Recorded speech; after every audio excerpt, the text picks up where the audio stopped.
മഴയും കണ്ണീരും. രചന അജീഷ് മുണ്ടൂർ. മഴയെത്തും മുൻപേ പുരയൊന്നു മേയണം, പുരയൊന്നു മേയാനേ പണമില്ല കയ്യില്.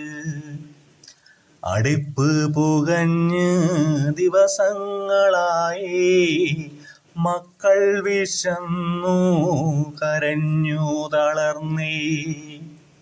കരയാനെനിക്ക് കണ്ണീരുമില്ലേ, മോഹങ്ങളെല്ലാം വീണുടഞ്ഞേ. പെരുമഴക്കാലമെത്തിയാൽ പിന്നെ ഞാനുമെൻ മക്കളും കടത്തിണ്ണ തേടും. മഴയെത്തും മുൻപേ പുരയൊന്നു മേയണം, പുരയൊന്നു മേയാനേ പണമില്ല കയ്യില്.